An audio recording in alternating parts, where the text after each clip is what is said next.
Nous devons retourner en arrière. dukwiriye gusubira inyuma. Qu'est-ce qui était au départ? Ni iki cyari kiriho mbere na mbere? Avant tout ce que nous avons comme croyance. Mbere iyo myizerere yose dufite umunsi. Avant la naissance de nos religions, la naissance de nos doctrines, la naissance de nos dénominations. Mbere yo kuvuka kw'imyizerere yacu n'amadini yacu. Il y avait un tombeau vide. Hari imva iri mu busa. Retournons dans ce jardin. Reka dusubire muri ubwo bustani. À Golgotha. Golgotha. Il n'y avait que le tombeau vide. Imva iri mu busa. Et Jésus, en dehors du tombeau, Yesu ari hanze y'imva, marchant dans le jardin. agenda mu bustani. Arrêtons nos guerres théologiques. Duhagarike intambara zacu za teoloji. Arrêtons nos guerres théologiques. Duhagarike intambara zacu za teoloji. C'est puéril, c'est enfantin. Ibyo ni iby'ubwana. Retournons Tugaruke là où le jardin était. aho ubustani bwari buri. Là où il n'y avait que le sépulcre vide. Aho hari imva iri mu busa. Et celui qui avait été enterré dedans, Wa wundi wari washizwemo. Jésus de Nazareth, Ariwe Yesu w'i il Nazareti. était là vivant. Yari ahari ari muzima. Il est vivant. Ni muzima. C'est ça l'essentiel. Icyo nicyo cy'ingenzi. Donc nous allons aborder le thème suivant. Rero turaza kwiga ku mutwe ukurikira. C'est une méditation sur le chapitre 20 de l'évangile de Jean. Ce que je vais vous partager Rero ibyo ngiye kubasangiza émane de ma méditation profonde sur le chapitre 20 de l'évangile de Jean. Ibyo nshaka kubabwira bituruka ku gihe nafashe cyo gutekereza cyane mfashijwe n'Umwuka Wera kubiri mu gice cya 20 cy'ubutumwa bwiza bwa Yohana. Alors nous allons lire le chapitre 20 de l'évangile de Jean. tugiye gusoma igice cya 20 cy'ubutumwa bwiza bwa Yohana. L'évangile de Jean chapitre 20. Ubutumwa bwiza bwa Yohana igice cya 20. Nous allons lire depuis le verset 1er. Tugiye guhera ku murongo wa mbere jusqu'au verset 18. kugeza ku murongo wa 18. Kuwa mbere w'iminsi 7 mu rubungabungo hatarabona, Mariya Magadalena aza ku gituro asanga igitare gikuwe ku gituro. Arirukanka asanga Simoni Petero na wa mwigishwa wundi Yesu yakundaga, arababwira ati, bakuye umwami Yesu mu gituro kandi ntituzi aho bamushyize. Petero asohokana na wa mwigishwa wundi bajya ku gituro, bombi birukira icyarimwe, ariko uwo mwigishwa asiga Petero aba ari we ubanza kugera ku gituro. Arunama arungurukamo, abona imyenda y'ibitare ishyizwe hasi, ariko ntiyinjiramo.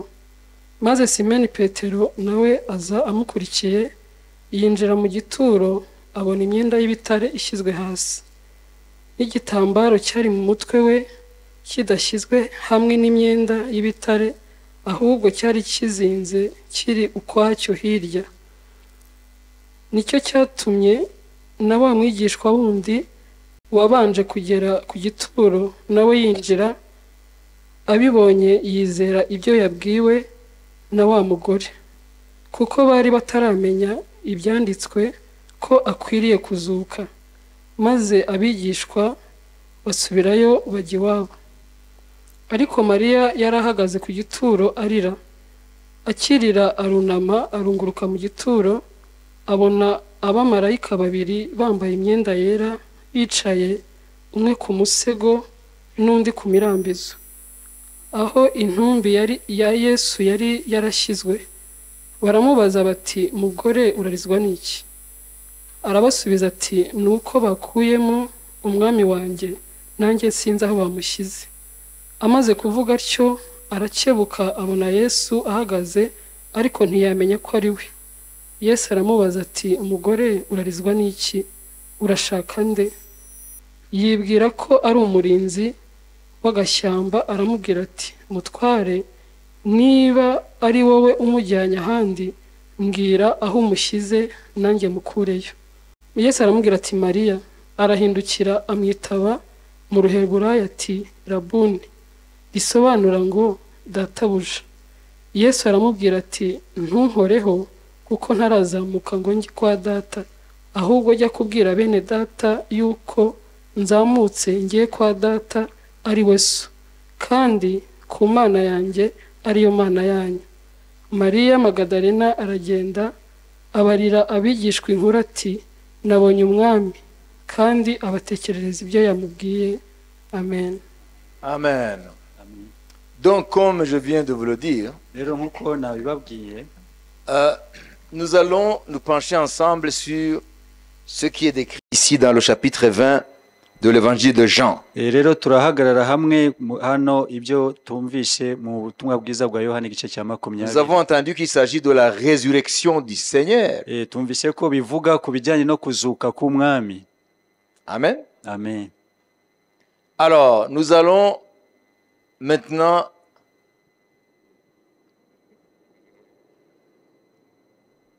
établir le scénario de ce qui s'est passé ce jour-là, le premier jour de la semaine, rero très tôt le matin. tugiye kureba ishusho y'icyabaye uwo munsi wa mbere w'icyumweru. Qu'est-ce qu'il y avait là? Ese ni iki cyari gihari? D'abord, on nous dit qu'il y avait un jardin. Mbere na mbere aratubwira ngo hari ubusitani. Jean 19, verset 40 jusqu'au verset 42, on nous parle d'un jardin. 19:20 aravuga ibijyanye n'ubusitani. L'évangile de Jean, chapitre 19, verset 40 jusqu'au verset 42, il est écrit: Ils prirent donc le corps de Jésus et l'enveloppèrent de bandes avec les aromates, comme c'est la coutume d'ensevelir chez les Juifs. Or, il y avait un jardin dans le lieu où Jésus avait été crucifié. Et dans le jardin, un sépulcre neuf, ça veut dire un tombeau, où personne encore n'avait été mis. Ce fut là qu'ils déposèrent Jésus à cause de la préparation des Juifs, parce que le sépulcre était proche. Et après, le texte qui suit, c'est ce que nous avons lu. Lisons en Kinyarwanda. Bajyana intumbi ya Yesu bayizingira mu myenda y'ibitare hamwe n'iyo mibavu, nk'uko abayuda bagenzaga bahamba. Aho hantu yabambwe hari agashyamba, kandi muri ako gashyamba hari imva nshya itarahambwamo umuntu. Aho niho bahambye Yesu, kuko wari umunsi wo kwitegura kw'abayuda, kandi iyo mva yari iri hafi. Amen. Nous allons lire aussi dans Isaïe 53, verset 9. Turasoma muri Yesaya 53:9. On a mis son sépulcre parmi les méchants, son tombeau avec le riche, quoiqu'il n'eût point commis de violence et qu'il n'eût point de fraude dans sa bouche. Bategetse ko ahambanwa n'abanyabyaha, yari kumwe n'umutunzi mu rupfu rwe nubwo atagiraga urugomo, kandi ntagire uburyarya mu kanwa ke. Amen. Ésaïe, qui a vécu 8 siècles avant Jésus, Yesaya wabayeho ibinyejana 8 mbere ya Yesu, a prophétisé yahanuye sur la mort de Jésus. ku bijyanye n'urupfu rwa Yesu. Il a prophétisé que Jésus sera transpercé. Ahanura ko Yesu azacumitwa. Et 1000 ans avant Jésus, les psaumes ont prophétisé de quelle façon Jésus sera mort, qu'il sera mort par crucifixion. Imyaka igihumbi mbere Zaburi yari yarahanuye uburyo Yesu azapfa bamubambye ku musaraba. Alors qu'à l'époque de David, par exemple, l'un des psalmistes qui a beaucoup de psaumes parmi le recueil des psaumes, la crucifixion n'existait pas encore. Kandi mu gihe urugero gihe cya Dawidi ko n'umwe mu banditse za Zaburi niwe afite amazaburi menshi, niwe afite Zaburi nyinshi, mu gihe cye ntago bahanaga abantu bababambye ku musaraba. La méthode de punir les malfaiteurs par crucifixion est venue avec les Romains. Uburyo bwo guhana abantu bakoresheje umusaraba bwazanwe n'Abaroma. Donc à l'époque de David, les Romains n'existaient pas. Nuvuga ngo mu gihe cya Dawidi Abaroma ntago bari bariho. Donc Ésaïe a prophétisé rero Yesaya yarahanuye Même à l'époque du prophète Ésaïe, les Romains n'existaient pas encore. n'igihe cy'umuhanuzi Yesaya abaroma ntabwo bari bariho. Donc l'Esprit a prophétisé ni ukuvuga ngo umwuka yarahanuye que Jésus, lorsqu'il sera crucifié, ko Yesu igihe azabambwa ce sera à l'époque d'un empire qui amènera la crucifixion comme méthode de punir les malfaiteurs ou les criminels. bizaba ari mu bihe aho ubwami buzaba butegetse isi icyo gihe buzaba bwarashyizeho uburyo bwo guhana bakoresheje umusaraba. Par exemple, les États-Unis, avant l'abolition de certains États qui constituent ce pays-là, c'est les criminels qui sont condamnés à mort étaient exécutés par la chaise électrique. urugero muri Amerika za leta zimwe zitarakuraho igihano cy'urupfu bashyiraga abantu ku ntebe iriho amashanyarazi bakabicisha amashanyarazi. C'était en fait la méthode de la peine capitale. byari uburyo bwo igihano cy'urupfu ariko bakoresheje ubwo buryo. Voilà, donc l'esprit, parce qu'il est omniscient, rero umwuka kuko azi byose alors avait annoncé yari yarahanuye que lorsque Jésus sera crucifié, yuko igihe Yesu lorsque Jésus azabambwa sera mis à mort, igihe Yesu azicwa après sa condamnation, amaze gucirwa urubanza injuste bien sûr, arengana, alors la loi de l'époque là, amategeko y'icyo gihe où le droit cyangwa amategeko sera un droit qui punit les criminels par crucifixion. azaba ari amategeko ahanisha uwakoze ibyaha bamubambye ku musaraba. Et voilà, Jésus a été crucifié. rero Yesu arabambwa Comme c'était prédit par la Bible, nk'uko ubuhanuzi bwa Bibiliya bwari bwarabiteguye avant sa venue, mbere y'uko aza. l'Ancien Testament isezerano rya kera a annoncé ryari ryarabivuze que notre Seigneur sera mis à mort par crucifixion. yuko umwami wacu azicwa bamubambye ku Et musaraba. voilà, Jésus est mort. rero umwami arapfa, Alors, c'était le soir, byari umugoroba, et il fallait que les corps ne restaient pas au-dessus de la terre à cause de la loi de Moïse, parce que ça va amener à la souillure de la terre. Celui qui est crucifié devait être enterré. rero bishingiye ku mategeko ya Mose bagombaga kwita bamumanura kuko kuguma aho ngaho yagombaga guhumanya ubutaka. Parce que selon la loi des Romains, donc Jésus a été crucifié comme malfaiteur. ushingiye ku mategeko y'Abaroma Yesu yabambwe nk'umugizi wa nabi, mais sur fausses accusations des Juifs. ariko bishingiye ku binyoma, uburyo bamushinjije ibinyoma. Parce que Pilate a voulu satisfaire les Juifs. kuko Pilato yashatse kunezeza Abayuda. Alors il savait pertinemment que cet homme était juste. rero yari abizi neza ko uwo mugabo yari umukiranutsi. Lui-même l'avait déclaré. nawe ubwe yari yabyivugiye. Il avait lavé son sang. Il a yakarabye, dit, moi je me décharge du sang de cet innocent. yaravuze ngewe amaraso y'umugabo ndayakarabye ntabwo ambarwaho. Et les Juifs ont dit que son sang retombe sur nous et sur nos enfants. Abayuda baravuga ngo ayo maraso abe kuri twebwe no ku rubyaro rwacu. Parce que la femme de Pilate aussi, kuko n'umugore wa Pilato avant de livrer Jésus pour qu'il soit condamné, pour qu'il soit crucifié, mbere yo gutanga Yesu kugira ngo abambwe au tribunal, mu rukiko, la femme de Pilate umugore wa Pilato s'est approchée de son mari yegereye umugabo we et lui a dit, il ne faut pas que tu te charges du sang de cet homme. aramubwira ngo ntukwiriye kwishyiraho amaraso y'uyu mugabo, Parce que j'ai rêvé cette nuit kuko iri joro narose à propos de cet homme. ku bijyanye n'uyu mugabo, Il est sans péché. nta cyaha afite. Acclamons Jésus. dukomere Yesu amashyi. Et puis, donc Jésus est livré. Yesu rero aratangwa. Alors, il se charge de sa croix rero yikorera umusaraba we jusqu'à la colline de Golgotha. kugeza ku musozi wa Golgota.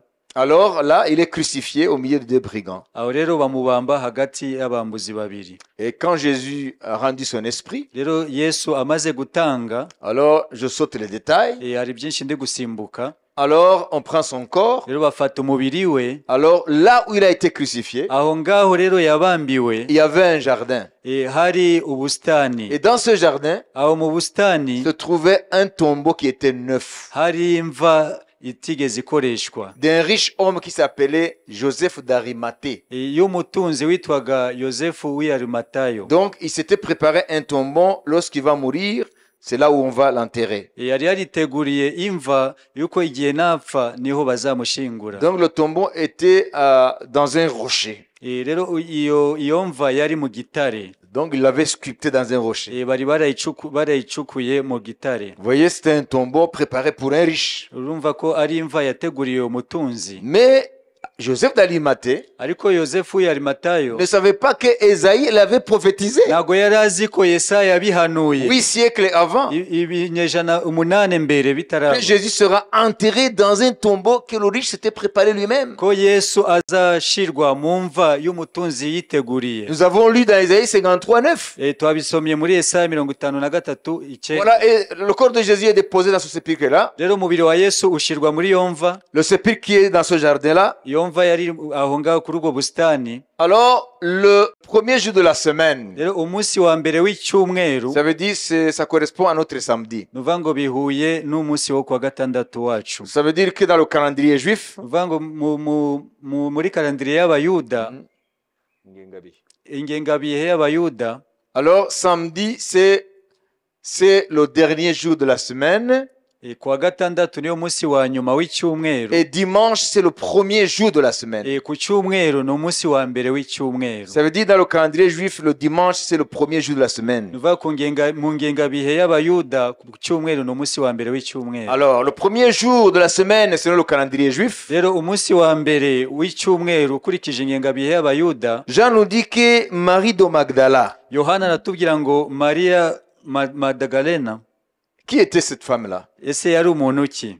Jésus lui avait fait du bien. Yesu yari yaramugiriye neza. Elle était enchaînée, possédée par des démons, 7 démons. Yari aboshwe n'abadayimoni barindwi. Et elle menait une mauvaise vie sous l'influence de ces esprits-là. Yabagaho rero mu buzima bubi kubera abo badayimoni bari bamurimo. Alors Jésus l'avait délivré de ces démons. Rero Yesu aramubohora abo badayimoni. Alors tout son cœur a été rempli de l'amour envers Jésus. Rero umutima wose wuzura urukundo rwa Yesu. Jusqu'à ce qu'elle est devenue l'un de ses disciples fervents.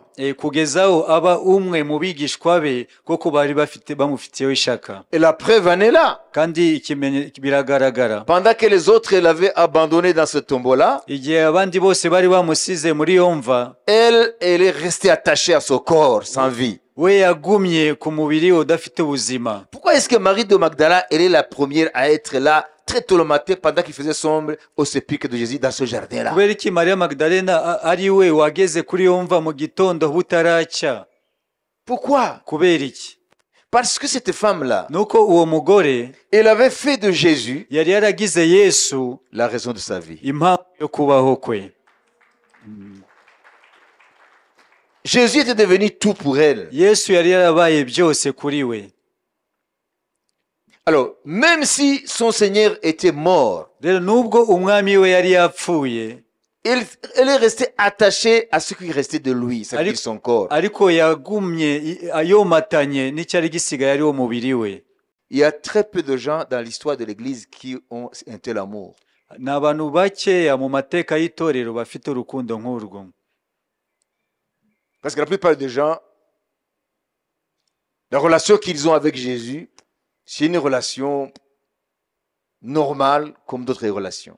Ko abantu benshi umubano bafitanye na Yesu ni umubano usanzwe nk'uko ubana n'abandi.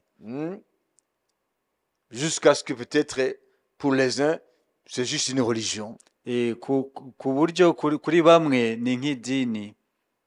Mais cette femme-là, ariko uwo mugore elle avait une relation intime avec son Seigneur. yari afitanye ubusabane bwimbitse n'umwami we. Jésus était devenu tout pour elle. Yesu yari yarabaye byose kuri we. Elle avait découvert la vie à travers Jésus, yari yarahishuriwe ubugingo binyuze muri Yesu, la liberté, umudendezo. et elle avait retrouvé la dignité. Rero yari yarabonye n'icyubahiro muri we. Alléluia. Amen. Là où le monde l'avait dévalorisée, aho isi yari yaramutesheje agaciro parce qu'elle était une femme de de mauvaise vie. kuko yari umugore w'umunyabyaha, Donc, elle n'avait plus d'identité en tant qu'être humain. kuko nta gaciro yari agifite nk'umuntu. Elle avait tout simplement l'étiquette d'une femme de mauvaise vie. we yari afite izina gusa y'umugore w'umunyabyaha, Mais à travers Jésus, ariko binyuze muri Yesu elle avait découvert quelqu'un qui lui avait donné de la valeur. rero yabonye umuntu wamuhaye agaciro, Une valeur intrinsèque kandi ni agaciro kadashingiye ku bindi, qui ne dépend pas de ce qu'elle a fait bidashingiye ku byo yakoze ou ce qu'elle n'a pas fait, cyangwa ibyo atakoze, mais parce qu'elle est sa créature. ahubwo ni uko ari ikiremwa cye. Et voilà, en retour, rero nawe cette femme a aimé Jésus plus que tout. nawe akunda Yesu kurusha ibindi byose. Voilà pourquoi les autres l'ont abandonné. niyo mpamvu abandi baramuretse. Souvenez-vous des deux disciples qui allaient de Jérusalem à Emmaüs. mwibuke ba bigishwa babiri bavaga Yerusalemu bagiye Mais Emausi, qu'est-ce qu'ils disaient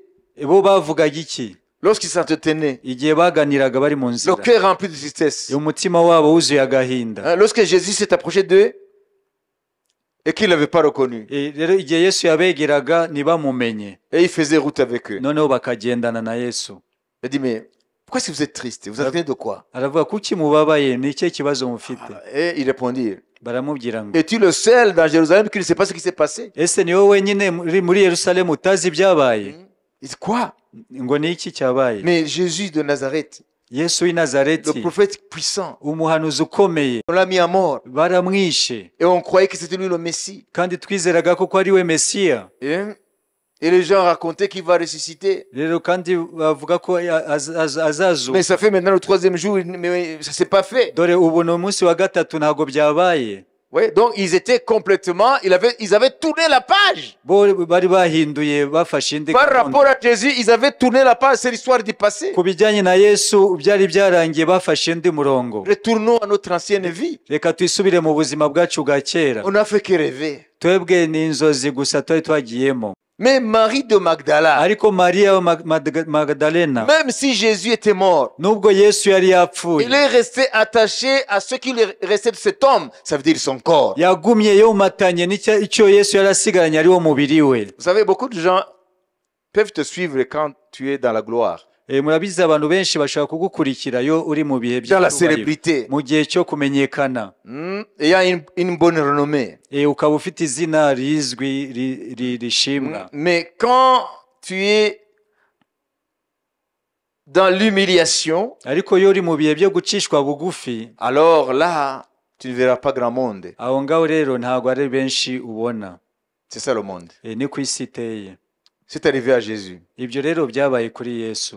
Alors voilà, Jésus, le premier jour de la semaine, cette femme traitée le matin. Pour qu'elle soit là traitée le matin, c'est qu'elle ne dormait pas. rero kuba yarazindutse cyane uvuga ngo ntabwo yasinziraga. Alors elle va là-bas rero ajya aho ngaho pleurer arira, sur la tombe du Seigneur. arira ku mva y'umwami. Alors une surprise l'attendait. rero hari icyari gitegereje kumutungura. La pierre qui avait été posée à l'entrée du sépulcre n'était plus là, a été roulée. Ibuye bashize ku muryango yomva. Parce que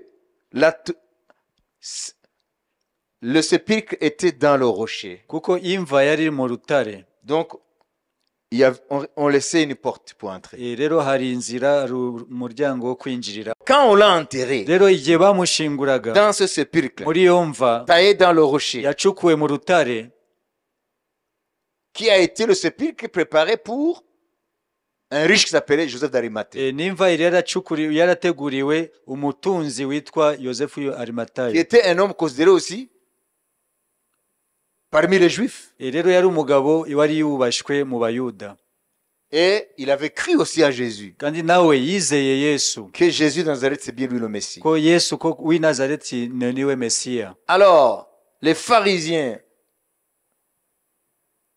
les Juifs qui constituaient le chef spirituel des Juifs, abafarisayo n'abakuru b'idini ry'Abayuda, les sacrificateurs, etc. abatambyi n'abandi, Alors, de commun accord avec les Ponce Pilate et les soldats romains. bahuje hamwe n'abasirikare b'abaroma na Ponsiyo Pilato, Alors, ils ont mis une pierre là, une grosse pierre, bashizeho ikibuye kinini pour être sûr que personne ne viendra dérober son corps et mentir qu'il est ressuscité. kugira ngo bamenye neza ko nta muntu uzaza ngo yibe uwo mubiri maze babeshe ko yazutse. Parce qu'il y avait des rumeurs qui circulaient qu'il a dit qu'il va ressusciter. Kuko hari ibihuha byagendaga mu bantu bavuga ngo yavuze ko azazuka. Mais ce n'était pas des rumeurs, c'est que c'est vrai. Ariko ntabwo byari ibihuha. Pour eux, c'était des rumeurs. Kuri bo bavuga ngo ni ibihuha biri mu bantu. Mais c'était la parole de Dieu. Ahubwo ni ijambo ry'Imana. Alors les soldats ont gardé soigneusement le sépulcre. Rero abasirikare bararinze neza iyo mva. Jour et nuit. Ijoro n'amanywa. Alors, l'ange de Dieu est venu. Rero marayika w'Imana araza. Très tôt le matin, le 3e jour, Mu gitondo kare ku munsi wa gatatu, il est venu comme un éclair, yaje nk'umucyo, nk'umurabyo, et la gloire du Seigneur ubwiza bw'umwami a projeté les soldats romains par terre. buhita bukubita hasi abo basirikare b'abaroma. Alors, ils sont tombés raides morts. Rero bagwa hasi nk'abapfuye. Alors, l'ange a roulé la pierre. Rero marayika yigizayo icyo gitare. Et maintenant, la porte du sépulcre était ouverte. Rero irembo ry'urwo rutare ruragaragara. La porte du sépulcre était ouverte. Umuryango w'imva uhita ufunguka. Alors, Jésus est sorti victorieux. Rero Yesu asohokana intsinzi mu mva. Alléluia. Amen. Ça, c'est la bonne nouvelle. Iyo ni inkuru nziza. Il faut acclamer le Seigneur ressuscité. Komera umwami Yesu amashi. Alors, Ikindi, voilà, il est ressuscité. rero Yesu arazuka. Alors, Marie de Magdala Maria Magdalena arrive mais ne trouve plus la pierre là qui bouche l'entrée, mais la pierre est roulée là à côté. rero ahageze abona ryabuye ryakuweho riri ku ruhande. Elle n'a pas compris. Rero ntiyasobanukiwe. Pour elle, c'est que les méchants sont venus dérober le corps de Jésus. Kuri we yahise abona ko ari abagizi ba nabi batwaye umubiri wa Yesu. Ce qui lui restait de son Seigneur. Aricyo yari asigaranye ku mwami we. Ils ont pris même ce qui lui restait. Batwaye icyo yari asigaranye. Ça veut dire le corps de Jésus. Uvuga ngo umubiri wa Yesu. Amen. Amen. Alléluia. Amen. Alors, pendant qu'elle pleurait, Rero mu gihe yari ari kurira, alors elle est allée dire aux apôtres Pierre, yahise ajya kubwira intumwa Petero, aux apôtres, et trouve Pierre lui dit, mais j'ai trouvé le sépulcre vide, on a pris son corps. arababwira ngo nagezeyo nsanga ngo batwaye umubiri w'umwami ngo nta kintu kirimo. Nagezeyo nsanga imvi irarangaye, ibuye ryari rifunze, umuryango ryakuweho, batwaye n'umubiri we. Voilà. Donc, jusque-là, la nouvelle n'est pas bonne. Kugezaho inkuru ntabwo ari nziza. Amen. Amen. Elle courut vers Simon Pierre et vers l'autre disciple, ça veut dire Jean, parce que Jean qui écrit ne veut pas dire son nom. Yohana niwe wanditse yanze kuvuga izina rye. Il dit que le disciple que Jésus aimait. Avuga ko ari umwigishwa Yesu yakundaga. Et leur dit, ils ont enlevé du sépulcre le Seigneur et nous ne savons pas où ils l'ont mis. Là au verset 2. Ku murongo wa kabiri. Arirukanka asanga Simoni Petero na wa mwigishwa wundi Yesu yakundaga, arababwira ati bakuye umwami Yesu mu gituro kandi ntituzi aho bamushyize. Amen. Jusque-là, c'est la tristesse qui s'ajoute à la tristesse. Kugezaho ni agahinda kiyongera ku kandi gahinda. Amen. Amen. Il avait vu la crucifixion de Jésus. Yabonye Yesu bamubamba. Elle a vu ses souffrances. Yabonye umubabaro we. Elle a vu, ils ont accompagné avec d'autres femmes, d'autres maris, d'autres femmes du nom de Marie. Ils avaient accompagné le corps de Jésus jusque dans la tombe. Baherekeje umubiri wa Yesu kugeza mu mva. Ils avaient même amené les aromates pour embaumer le corps de Jésus selon la coutume des Juifs. Bari batwaye n'ibyo bagomba gusiga umubiri we bakurikije imihango y'Abayuda. Donc elle avait assisté à tout jusqu'à ce qu'on a scellé l'entrée du sépulcre par la pierre là. Rero yakurikiranye byose kugezaho bashiraho cya kibuye kumva. Et voilà, la tombe est vide. Rero imva irarangaye nta kintu kirimo. Alors Pierre et Jean suivent la femme. Petero na Yohana bakurikira wa mugore. Bien sûr, parce que Jean était plus jeune, il a couru plus que Pierre. Rero Yohana kuko yarakiri mutoya yarirukanse arabasiga. Alors ils arrivent là, la femme, Jean et Pierre arrivent là au sépulcre, rero bahageze petero yohana na wa mugore alors umva, ils se rendent à l'évidence que réellement ce corps n'est plus là. nabo bahita babibona ko umubiri ntabwo ugihari. Ils regardent, Baritegereza ils voient la bande qu'ils avaient enveloppé sa tête était là, même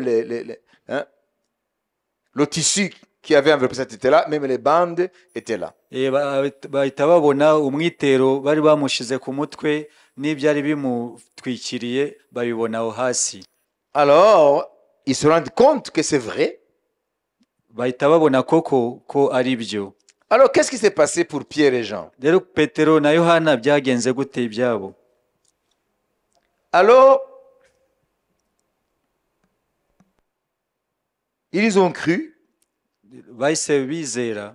Pas ils ont cru qu'il est ressuscité. Suko bizeye ko yazutse. Ils ont cru que réellement il n'est plus là. Bahise bumva ko ntabwo agihari. En fait, ils constatent le fait. Nuvuga ngo bahise bahamya ko byabaye bamutwaye. Et verset 10, et les disciples s'en allèrent, s'en retournèrent chez eux. Ku murongo wa 10 bavuga ngo maze abigishwa basubirayo bajya iwabo. Mais et la femme là? Ese uwo mugore we byagenze gute? Elle est restée là. We yagumye aho. Acclamons Jésus. Dukomere Yesu amashi. Pierre et Jean s'en retournent, constatant les faits.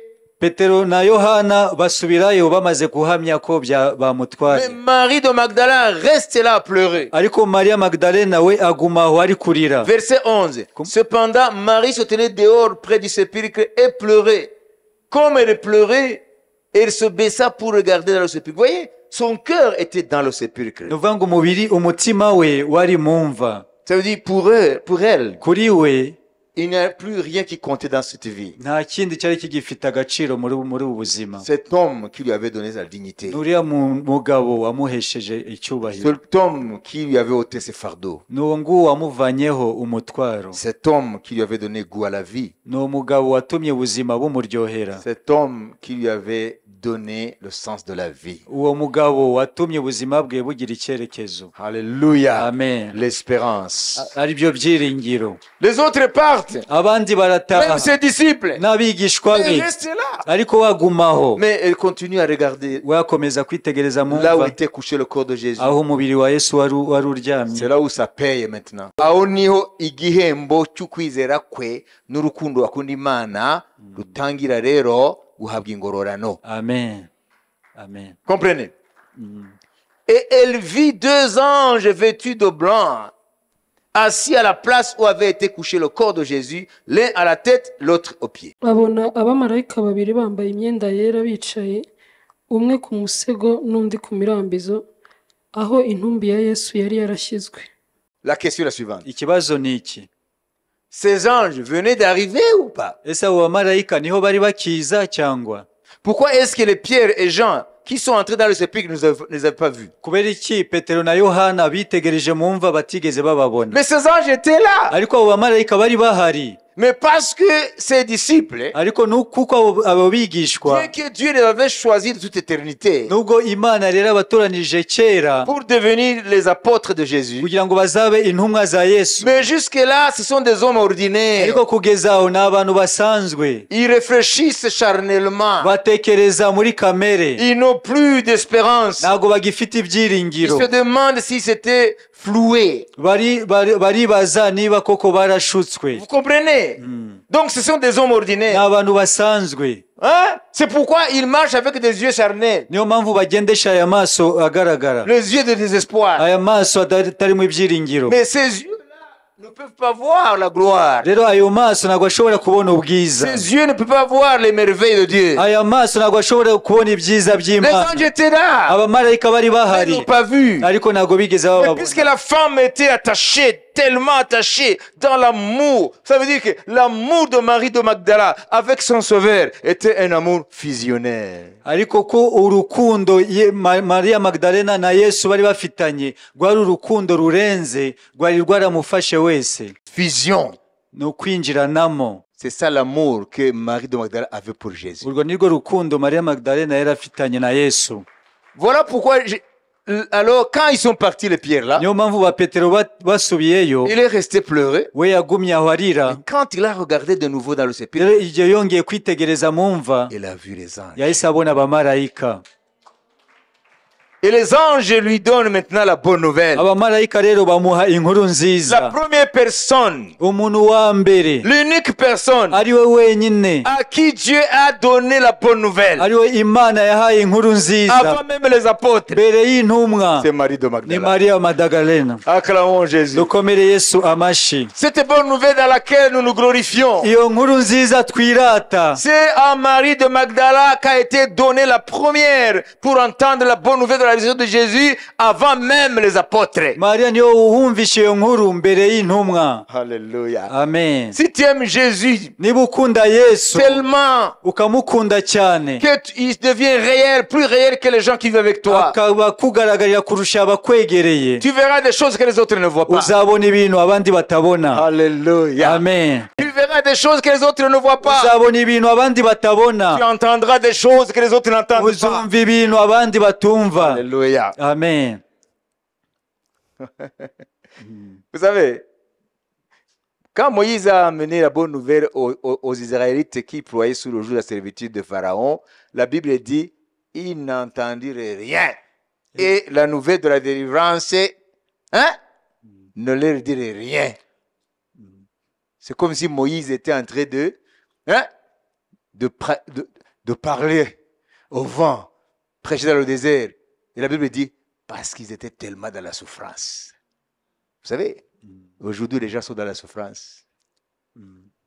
Le même phénomène se passe. Explique. murabizi igihe cya mose azanye ubutumwa bw'inkuru nziza ku bisirayeli, abagejejeho iyo nkuru nziza ngo ntacyo yigeze. inkuru nziza yo gutabarwa no gucungurwa bakavanwa muri Egiputa, ngo iyo nkuru nta kintu yigeze bakoraho, ngo kuko bari mu mubabaro ukomeye. Vous savez, Satan en profite. murabizi satani aboneraho Lorsque les gens traversent des temps difficiles, iyo abantu bari guca mu bihe bikomeye, même si ce sont des nouvelles qui peuvent leur apporter la solution aux problèmes auxquels ils font face, nubwo bwaba ari ubutumwa bwabahesha ibisubizo mu bibazo bari kunyuramo, les oreilles sont bouchées. amatwi abafunze. Pourtant, la bonne nouvelle, c'est la solution aux problèmes. kandi ubutumwa bwiza nicyo gisubizo ku bibazo byose. Tu dois refuser ukwiriye kwanga d'être englouti kumirwa par tes épreuves, n'ibigeragezo uri par kunyuramo tes problèmes. n'ibibazo byawe. Il faut voir ton Dieu ukwiriye kubona imana yawe plus grand que tes problèmes. ko ari inkuru kurusha ibibazo byawe. Voilà le message que les anges donnent à Marie de Magdala. rero ubutumwa abamarayika bahaye mariya Magdalena. 13. Femme, pourquoi pleures-tu? Elle répondit, parce qu'ils ont enlevé mon Seigneur. Oui, elle ne savait pas encore que c'était des anges. nta nubwo yari azi ko ari abamarayika. Parce qu'ils ont enlevé mon Seigneur. Et je ne sais où ils l'ont mis. Elle était prête à lutter contre tous. ni ukuvuga ngo yari yiteguye guhangana n'uwo ari we wese. C'était une guerre. yari intambara. Hein? Tous contre une. bose barwana n'umuntu umwe. Si le monde entier nubwo isi yose yahaguruka s'acharne sur le corps de mon Seigneur, ikarwanya umubiri w'umwami, je suis prête à combattre. nditeguye kurwana, Parce que c'est ce qui me reste kuko nicyo nsigaranye de cet cyonyine homme-là. kuri uwo muntu. En disant cela, elle se retourna et elle vit Jésus debout. Mais elle ne savait pas que c'était Jésus. Jésus lui dit, femme, pourquoi pleures-tu? Qui cherches-tu? Elle pensait que c'était le jardinier. Oui. Jusqu'à elle n'a pas compris que Jésus ressuscitait. kugeza aho nta nubwo yari yamenye ko Yesu yazutse. Elle est poussée par l'amour. rero yarasunitswe n'urukundo, Mais la révélation n'était pas encore entrée. ariko ihishurirwa ryari ritarinjira. Seigneur, si c'est toi qui l'as emporté, dis-moi où tu l'as mis et je le prendrai. Vous voyez? Je le prendrai. ngo nzamufata, Personne ne m'arrachera ce qui reste de mon Seigneur. ntawe uzanyaka igisigaye ku mwami, Je le prendrai. nzamufata. Alléluia. amen. Hein? Ici, elle n'est pas en train de dire je prendrai un homme qui a encore la vie en lui. Je prendrai son corps. hano ntabwo bavuga ngo nzatwara umuntu ugifite ubuzima, ahubwo nzatwara umubiri we. Je lui appartiens dans la gloire, je lui appartiens même dans l'humiliation. nduwe mu bwiza, ariko ndi n'uwe no mu bihe by'igisuzuguriro. Jésus lui dit, Marie, ah, là, alors cet homme-là prononce le nom, Marie. Elle se retourna et lui dit en hébreu, Rabouni. Rabouni, c'est-à-dire maître. Elle a reconnu maintenant que c'est Jésus. rero yamenye ko ari Yesu. Amen. Alléluia. Amen. Amen. Amen. Marie. Mariya, L'esprit en elle dit, ah, c'est la voix de Jésus. umwuka muri we ahita yumva ngo ni ijwi ry'umwami. Et elle répondit en hébreu, Rabouni, Ahita asubiza mu giheburayo qui Rabuni, veut dire maître. bivuga ngo mwigisha. Quelle joie. Amen. Mbega Hallelujah. umunezero. Amen. baramubaza bati mugore urarizwa n'iki arabasubiza ati nuko bakuye umwami wanjye Alléluia. nanjye sinzi aho bamushyize amaze kuvuga atyo arakebuka abona Yesu ahagaze ariko ntiyamenya ko ari we Yesu aramubaza ati mugore urarizwa n'iki urashaka Pendant que tu es encore là, Mu gihe ukiri aho ngaho elle dit, aravuga ngo ils ont pris mon Seigneur. batwaye umwami wanjye. Pour elle, ce n'est pas un corps Kuri mort. we ntabwo ari umubiri wapfuye. Son Seigneur est toujours Avuga vivant. ngo umwami we aracyari muzima. Ils l'ont pris. Bamutwaye. Il n'a pas dit ils ont pris son corps, ils l'ont pris. Ntabwo avuze ngo batwaye umubiri we ahubwo ngo bamutwaye. Pour elle, Jésus, son Jésus est toujours vivant. Kuri we Yesu we aracyari muzima. Alléluia. Amen. Lorsqu'on aime quelqu'un, Iyo ukunda umuntu même s'il est mort, nubwo yaba yapfuye, tu ne parles pas de lui ou d'elle comme si c'est dans le passé. ntabwo muvuga gusa nk'umuntu watambutse wabayeho kera. Aussi longtemps que tu vives, Mu gihe cyose ukiriho, la personne aimée, uwo muntu wakundaga tu parles d'elle comme si elle était encore vivante. umuvuga nk'aho akiri muzima. Parce que pour toi, elle n'est pas du passé. Kuko kuri wowe ntabwo ari umuntu watambutse. Ton bien-aimé, ta bien-aimée, il, elle est conjugué, il est conjugué au présent. Umukunzi wawe igihe cyose umuvuga nk'ukiriho. Alléluia. Amen. Continue. Komeza. yibwira ko ari umurinzi w'agashyamba aramubwira ati mutware niba ari wowe umujyanye ahandi mbwira aho umushyize nanjye mukureyo Yesu aramubwira ati Mariya arahindukira amwitaba mu ruheburayo ati Rabuni risobanurwa ngo databuja Yesu aramubwira ati ntunkoreho kuko ntarazamuka ngo njye kwa data ahubwo jya kubwira bene data yuko nzamutse ngiye kwa data ari we so kandi ku mana yanjye ariyo mana yanyu Mariya Magadalena aragenda abarira abigishwa inkuru ati nabonye umwami kandi abatekerereza ibyo yamubwiye. Amen. Amen. Amen. Voilà, Jésus se révèle à Marie de Magdala Rero Yesu yihishuriye Mariya Magdalena. et lui donne la bonne nouvelle. Rero amuha inkuru nziza. Va dire à mes Genda disciples, ubwira abigishwa il banjye. les appelle mes frères. Arabita ngo nabavandimwe. Alléluia. Ni bene Je data. suis vivant. Ndi muzima. Alléluia. Amen. Elle est porteuse de la bonne nouvelle de la résurrection de Bivuga ngo Jésus-Christ. yari atwaye ubutumwa bwiza bwo kuzuka kwa Yesu Kristo. Alors, pourquoi est-ce que vous ai dit, je vais vous partager ce qui est ressorti de ma méditation? Rero ni kuki nababwiye ngo ngiye kubasangiza ibyo nabonye mu gutekereza kuri iri Kuvuga jambo. ngo mu gihe natekerezaga mu mwanya wanjye wo gusenga imbere y'Imana no gutekereza ibyo bita meditation, ngira mbabwire ni biki umwuka wera yavuganye nanjye. Donc, c'est venu sous forme de questions. Rero byaje mu buryo bw'ikibazo. Des questions. Ibibazo. La première question est la suivante. Ikibazo cya mbere ni iki? Qui était là dans ce jardin? Ninde wari muri ubwo bustani? Ni bande bari aho? Qu'est-ce qui était là dans ce jardin? Ni biki byari muri ubwo bustani? La réponse est la suivante. Igisubizo ni iki? Il y avait un sépulcre dans le jardin. Hari imva mu bustani. Et dans le sépulcre était déposé le corps de Jésus. Muri iyo mva harimo umubiri wa Yesu. Pendant 3 jours. Imaramo iminsi 3. Il y avait les gardes, les soldats romains qui gardaient, lourdement armés qui gardaient le tombeau de Jésus ou le sépulcre de Jésus. Hari abarinzi bafite intwaro zikomeye, abasirikare b'Abaroma barindaga iyo mva. Par après, nyuma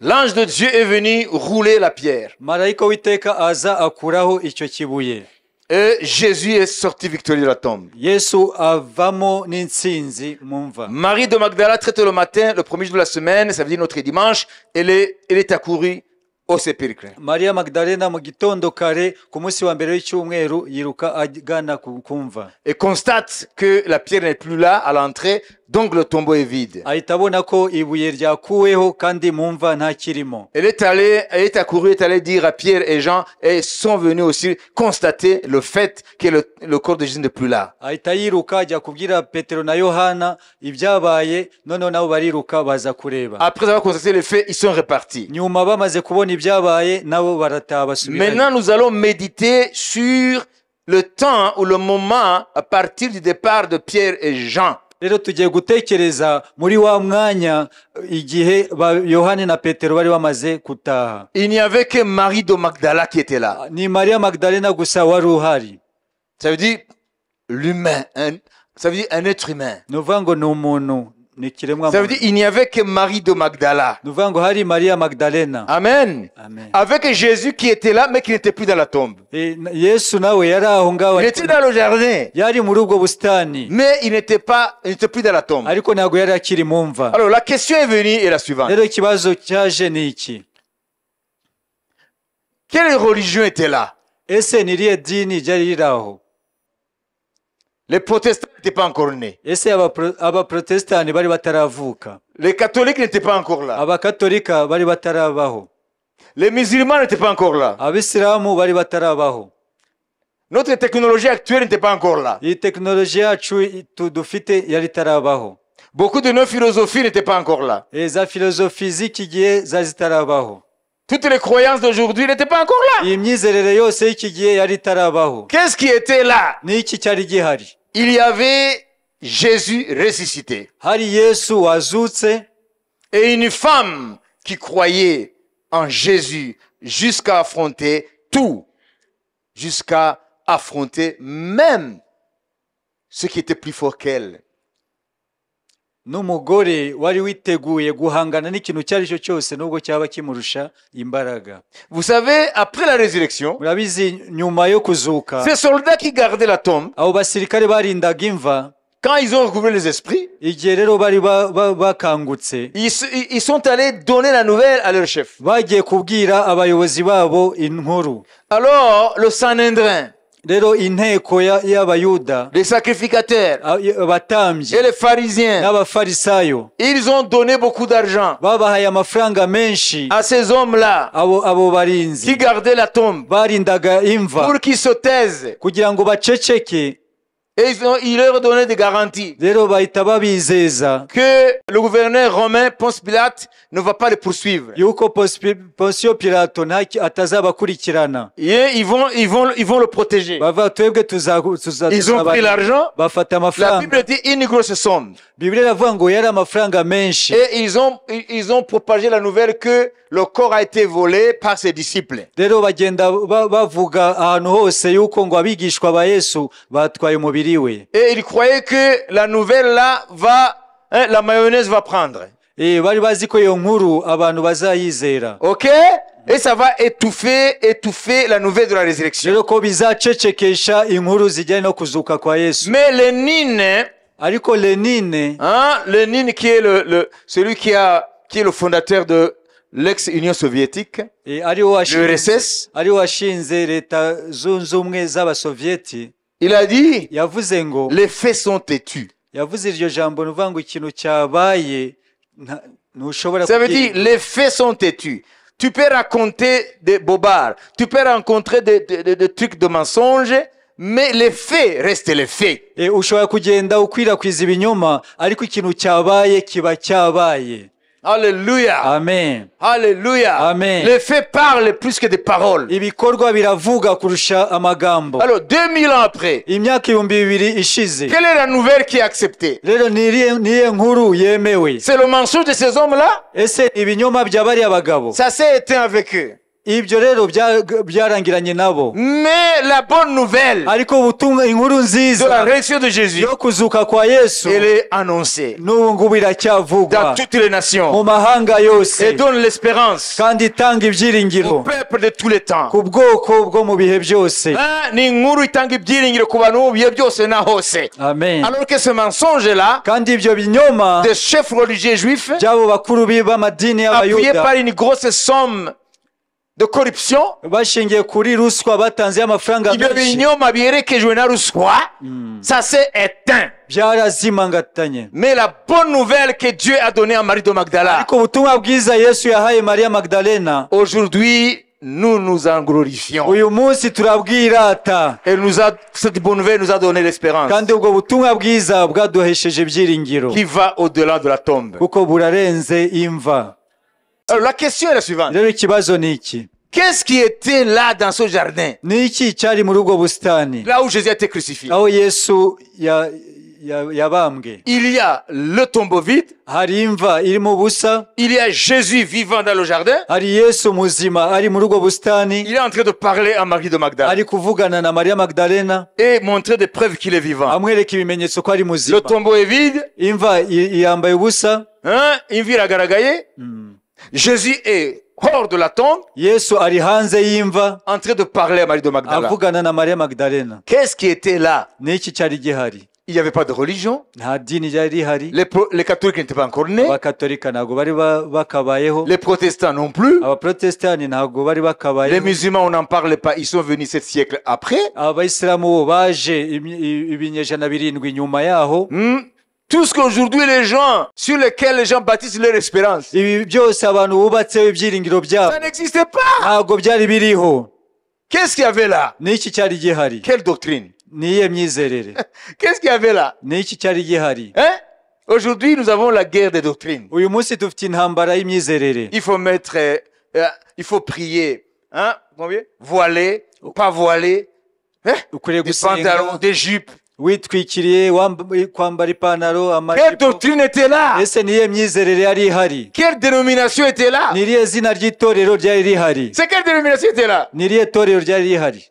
Le protestantisme avec toutes ces branches n'était pas encore né. ubuprotestani n'amashami yayo ntabwo bwari buhari. L'église catholique romaine n'était pas encore née. itorero katolika ry'abaroma ntabwo ryari ryakabaye. Elle est née au 4e siècle après Jésus. ryavutse mu kinyejana cya 4 nyuma ya Yesu. Le protestantisme est né 16 siècles après Jésus. ubuprotestanti bwavutse 16 siècles après Jésus. ibinyejana 16 nyuma ya Yesu. L'islam est venu 7 siècles après Jésus. Islamu yaje ibinyejana 7 nyuma ya Yesu. Mais qu'est-ce qui était là? ni iki cyari gihari? Toutes les doctrines chrétiennes n'étaient pas encore nées. imyizerere yose ya gikristu yari itaravuka.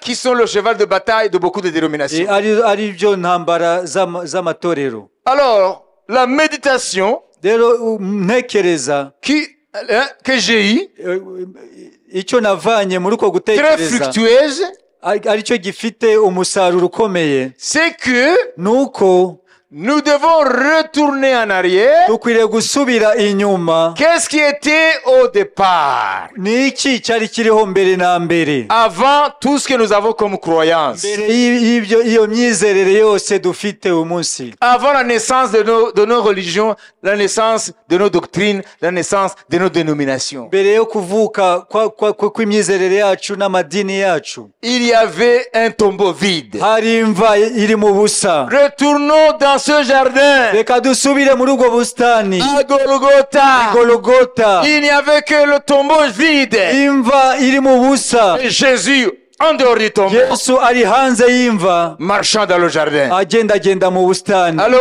aujourd'hui, uyu tu munsi n'as pas besoin d'autre chose. nta kindi ukeneye. Mets-toi à la place de Marie de Magdala. ba mu mwanya wa Maria Magdalena. Elle n'était pas en face du protestantisme. ntabwo yari imbere y'ubuprotestani, Elle n'était pas en face de l'église catholique. ntabwo yari imbere y'itorero Elle katolika, n'était pas en face de l'islam. ntabwo yari imbere ya isilamu, Elle n'était pas en face d'aucune philosophie. ntabwo yari imbere ya filozofiya ariyo Elle n'était pas en yose, en face d'aucune croyance. ntabwo yari imbere yo myizerere ari Elle yo était en yose, face d'un fait. yari imbere Un y'icyabaye. tombeau vide. Imva yambaye ubusa, Et celui qui était dans le tombeau, wari mu mva, et le voilà sorti du tombeau. rero yasohotse mu mva, Il est vivant. ni muzima. C'est ça l'essentiel. Icyo nicyo cy'ingenzi, C'est ça l'essentiel. icyo nicyo cy'ingenzi. Arrêtons nos guerres théologiques. duhagarike intambara zacu za teoloji, Arrêtons nos guerres théologiques. duhagarike intambara zacu za teoloji. C'est puéril, c'est enfantin. Ibyo ni iby'ubwana. Retournons Tugaruke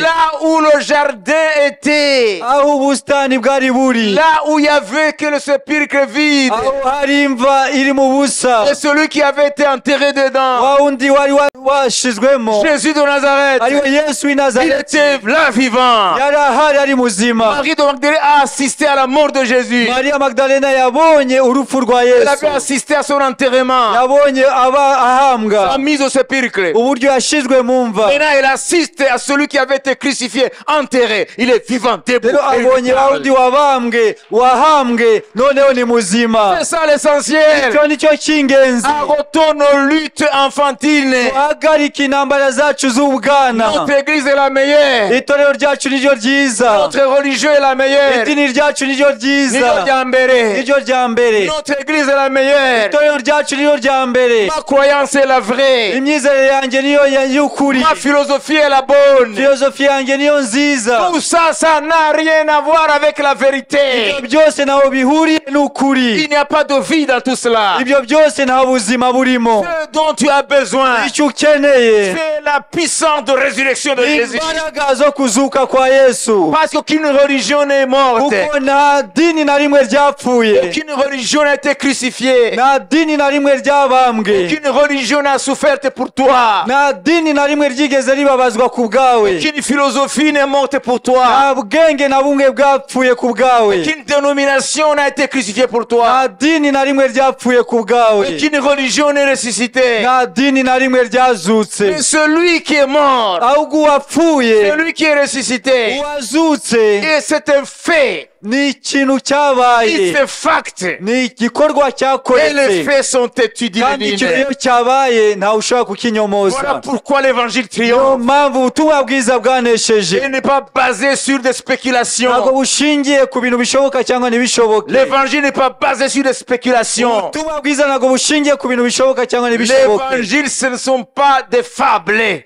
ubutumwa bwiza ntabwo bushingiye ku migani, habilement conçues par les hommes. bushingiye ku bwenge bw'abantu. L'évangile est un fait. ubutumwa bwiza ni igikorwa Jésus a cyakoretse. été crucifié. Yesu yarabambwe, Jésus a été mis dans le sépulcre. Yesu yashizwe mu mva, Jésus est ressuscité. Yesu yarazutse. Alléluia. Amen. C'est ça ma méditation. icyo C'est ça le natekerejeho, fruit de ma iyo méditation. niyo mbuto y'ibyo natekerejeho. Chapitre 20 de l'évangile de Jean. igice cya 20 cy'ubutumwa bwiza bwa Je Yohana. n'ai pas besoin d'autre chose. nta kindi nkeneye. Voilà pourquoi Paul disait, niyo mpamvu Pawulo avuga et je ngo, termine, ni naho nsoreza, lorsque je suis venu vers vous, Corinthiens, igihe nazaga iwanyu abakorinto, je n'ai pas voulu savoir autre chose nta kindi nashatse kumenya, que Jésus ni ukumenya Yesu, et Jésus-Christ le Christ. kandi Yesu wabambwe. Alléluia. Amen. Alléluia. Amen. Allez le dire aux autres. mugende mubibwire abandi, Ils n'ont pas besoin d'autre chose. nta kindi bakeneye, Ils ont besoin bakeneye d'un fait. igikorwa cyakoretse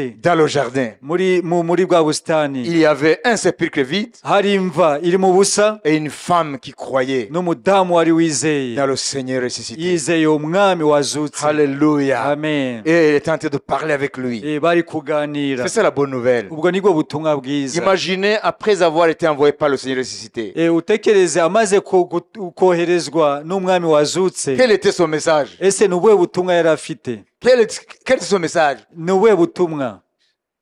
Et ne pas aller annoncer l'église, ntabwo yagiye kuvuga ngo iby'itorero, la bonne église, itorero ryiza, qui a une belle chorale. rifite korale nziza. Et non! oya, Et ne pas aller annoncer un lieu de culte fantastique. ntabwo yagiye kumenyesha inyubako y'itorero Et ne idasanzwe pas aller vanter le protocole et l'accueil chaleureux dans l'église. ntabwo yagiye gutaka protokole nziza n'uburyo bakira abantu Et neza ne pas aller annoncer une philosophie quelconque. ntabwo yagiye kumenyekanisha filozofi iyo ari yo yose Elle est allée annoncer ce qu'elle a vu et entendu. yagiye kumenyekanisha icyo yabonye n'icyo yumvise Elle a vu le tombeau vide yabonye imva iri mu busa et le Seigneur ressuscité. n'umwami wazutse C'est à le cœur de l'évangile. aho rero niwo mutima w'ubutumwa bwiza Alors terminons par les conseils que Paul donne. reka dusoreze ku nama pawulo atanga Alléluia. amen Colossiens 2 chapitre 2 versets 8 et 10. abakolosayi igice cya kabiri umurongo wa 8 kugeza ku wa 10. Prenez garde que personne ne fasse de vous sa proie par la philosophie et par une vaine tromperie, s'appuyant sur la tradition des hommes, sur le rudiment du monde et non sur Christ. Car en lui, Jésus, habite corporellement toute la plénitude de la divinité. Vous avez tout pleinement en lui, amen et qui est le chef de toute domination et de toute autorité. amen Alléluia. amen mwirinde hatagira umuntu ubanyagisha ubwenge bw'abantu n'ibihendo by'ubusa bikurikiza imihango y'abantu iyo bahawe na basekuruza ho akarande kandi bigakurikiza imigenzereze ya mbere y'iby'isi bidakurikiza Kristo. Nyamara muri we niho hari kuzura k'Imana kose mu buryo bw'umubiri, kandi mwuzuriye muri we ari we mutwe w'ubutware bwose n'ubushobozi bwose. Amen. Vous avez tout pleinement en lui. mufite byose muri we Hébreux 12, vous le savez, abaheburayo 12 umurongo wa on le 2 cite souvent. akenshi turabivuga Ayez le regard sur Jésus, le chef et le consommateur de la foi, qui, en vue de la joie qui lui était réservée, a souffert la croix, méprisé l'ignominie et s'est assis à la droite du trône de Dieu. Alléluia. amen abaheburayo 12 umurongo wa 2 Tumbure Yesu wenyine.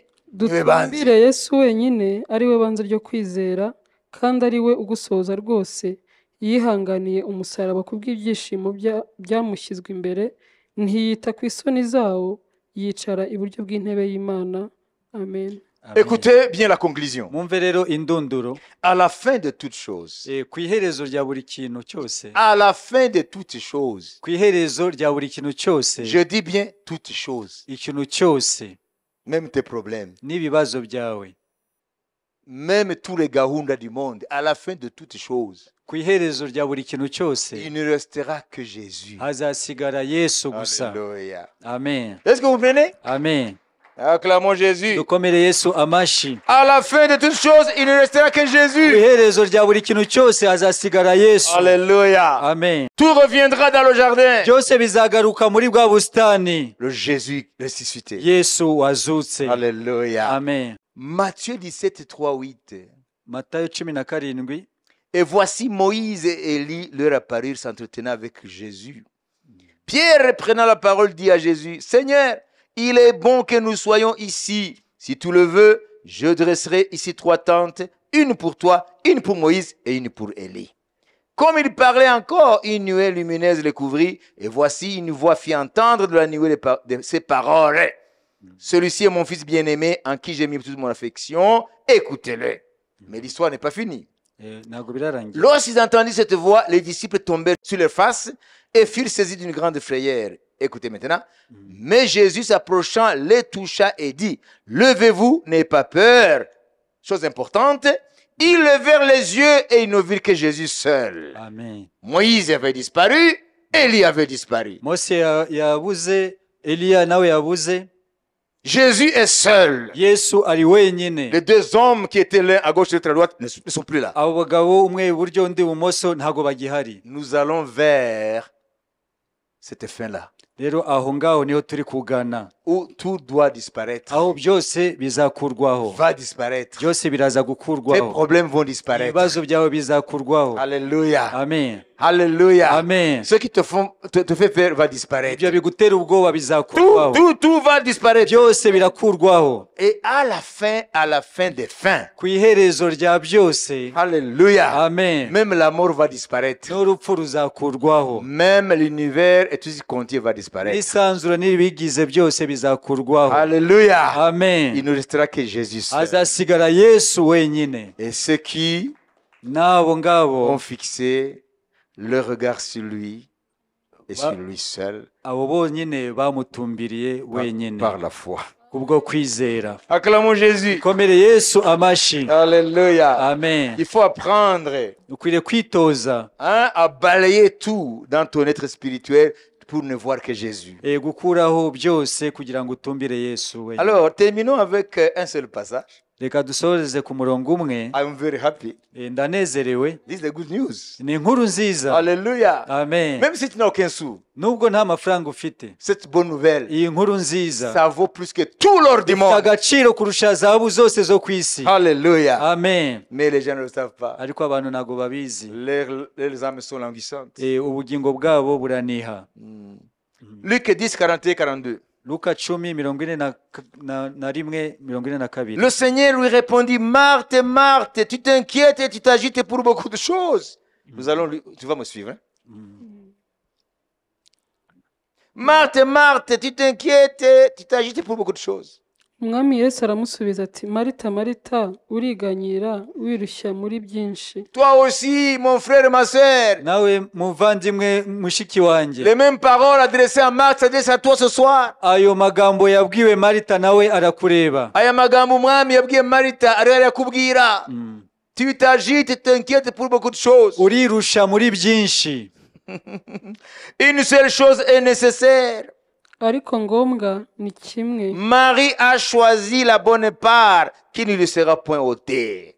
Kandi Mariya ahisemo umugabane mwiza atazakwa. Alléluia. Amen. Ce sont ces faits Ni ibyo ngibyo concernant l'œuvre de Jésus à la croix jusqu'à la tombe, jusqu'à dans son jardin, jusqu'à sa résurrection. Ce sont ces faits qui resteront pour toujours et pour l'éternité. nibyo bijyanye no rupfu rwa Yesu ku musaraba n'imva ye n'ibyo byabereye muri ubwo busitani nibyo bizagumaho Et iteka. Jésus vivant qui marchait dans le jardin. Yesu muzima yagendagendaga muri ubwo Ce sont busitani. ces faits qui resteront pour toujours et pour l'éternité. Nibyo byabaye bizagumaho none n'iteka ryose. Ils seront chantés éternellement. Bizaririmbwa iteka ryose.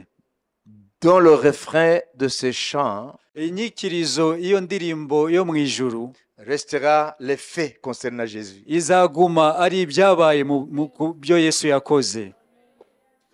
Toutes nos souffrances ne seront plus rappelées à notre mémoire.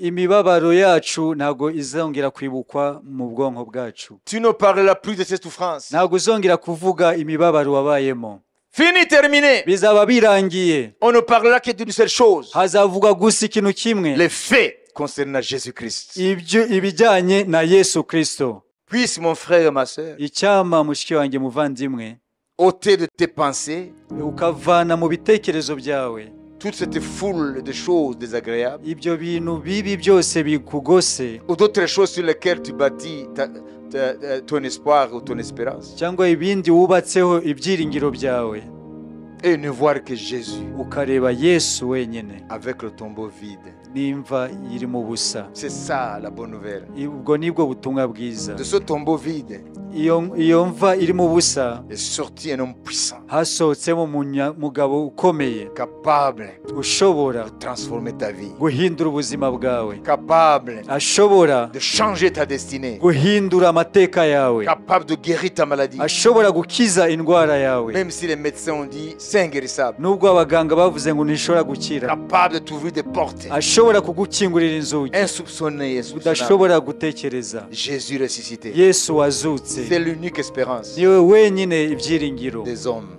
ibyiringiro by'abantu. Autre chose, Ibindi, tout ce que les hommes ibintu byose abantu pensent être source de réconfort, source d'espérance, batekereza ko byaba ibyiringiro cyangwa bibasubizamo imbaraga, ce n'est que construit sur du sable mouvant. ni ukubaka ku musenyi utumuka. Chantons Jésus ressuscité, Turirimbe Yesu wazutse, pensons Jésus ressuscité, dutekereze Yesu wazutse, rêvons Jésus ressuscité, turote Yesu wazutse, dansons Jésus ressuscité, tubyinire Yesu wazutse, Jésus ressuscité, Yesu wazutse partout ahantu hose, et en tout muri byose et dans tous les temps. no mu bihe byose. Amen. Amen. Amen.